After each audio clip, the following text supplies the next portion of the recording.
The most emotionally intense people you will ever meet are often the ones who look the most composed. They sit across from you and seem completely fine, calm, measured, in control.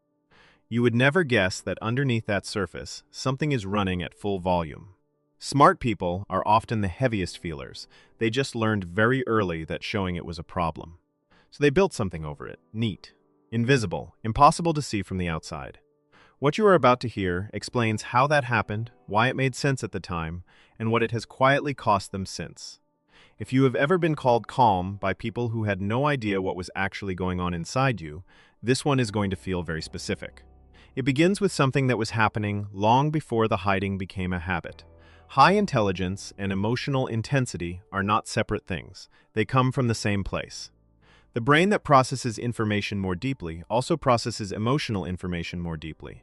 A sharp mind does not just analyze a situation faster. It registers the emotional weight of it at a higher resolution. Research from Vanderbilt University found that intellectually gifted individuals showed significantly stronger emotional reactivity than their peers across a wide range of situations. The feelings were not more frequent, they were more intense.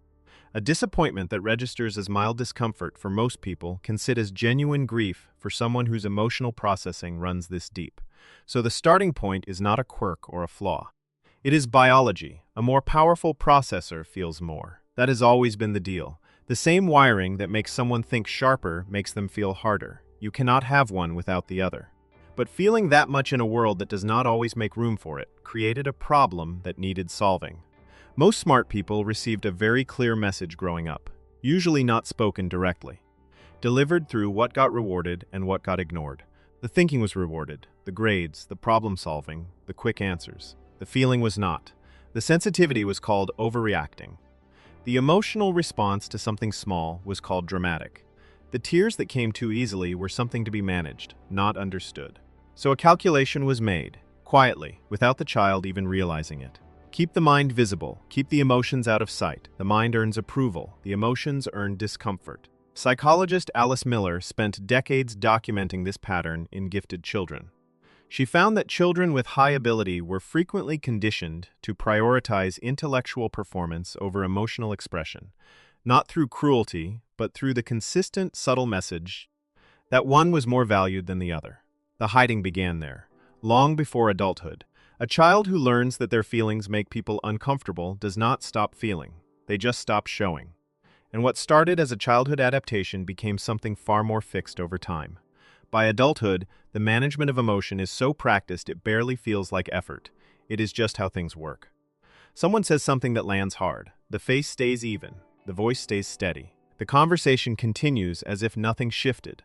And internally, something is absorbing the impact, storing it, filing it away for later when there is privacy to actually feel it. Psychologists call this emotional suppression, and research published in the Journal of Personality and Social Psychology found that habitual suppressors, people who hide emotional responses, showed significantly elevated physiological stress responses even when their outward behavior appeared completely calm.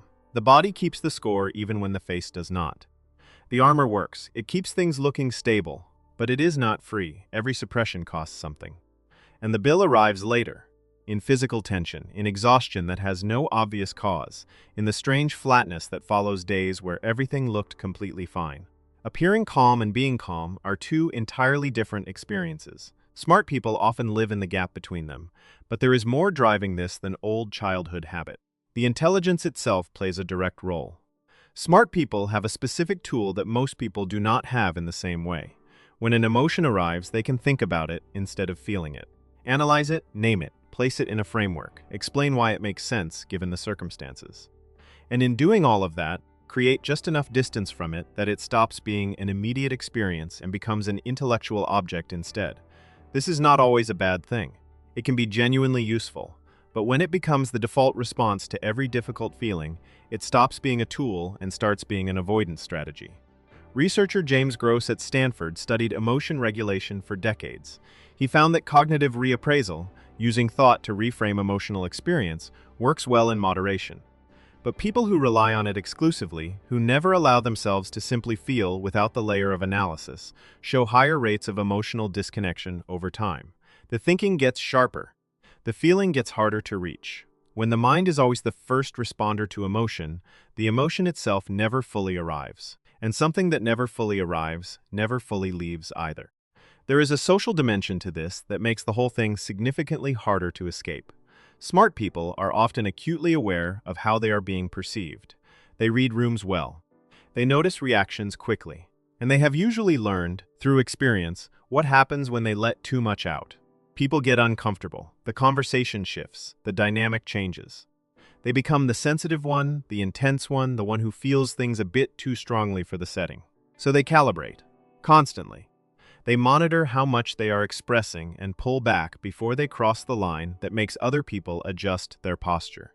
Research from the University of Texas found that people high in emotional intelligence, which correlates strongly with general intelligence, were significantly more likely to engage in strategic, emotional display, sharing less than they felt in social situations to manage how they were received.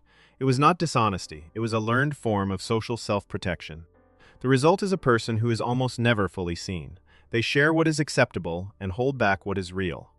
And over time, that gap between what is shared and what is felt becomes the loneliest place they inhabit. The fear of being too much turns into a life where the most important parts of you are only ever shown to no one. And all of this accumulates into something that eventually cannot be ignored. The cost is not dramatic. It does not announce itself. It shows up in the slow erosion of things. Relationships that stay at a certain depth and go no further. A persistent sense of being known for the performance version of yourself rather than the actual one. Tiredness that rest does not fix because it is not physical. A growing distance from your own emotional life. Not numbness exactly, but a kind of lag, where feelings arrive late or sideways, never quite in the moment they belong to. A long-term study from Harvard Medical School tracking adult development found that emotional suppression was one of the strongest predictors of poor health outcomes and relationship dissatisfaction across decades, more predictive than diet, exercise, or socioeconomic status. The hidden interior life is not a neutral choice, it accumulates. And perhaps the strangest cost of all, the smart person often becomes the person others come to with their feelings. They are the good listener, the steady one, the one who handles things. They give space to everyone else's interior life while keeping their own carefully out of view. Spending years making space for everyone else's emotions while yours wait quietly in the back is not strength. It is a habit that was once necessary and is now just expensive. So what does understanding all of this actually change? Smart people feel more than most. They learned early that feeling was a liability. They built armor that became permanent. They use their minds to manage what their hearts are doing. They calibrate their expression to avoid being too much, and they pay a quiet, compounding price for all of it across years. None of this was a choice in the way most choices are. It was adaptation. It made sense for the environment it was built in. The question is whether that environment still exists, and whether the armor that protected you then is the thing keeping you from what you actually want now. The feeling was never the problem. It was always the most honest thing about you. If this describes something you have never had the words for, the next video goes into why smart people struggle so consistently in relationships. The connection between what was in this video and what is in that one is direct. Link is right here. Subscribe if this is the kind of content that reaches you.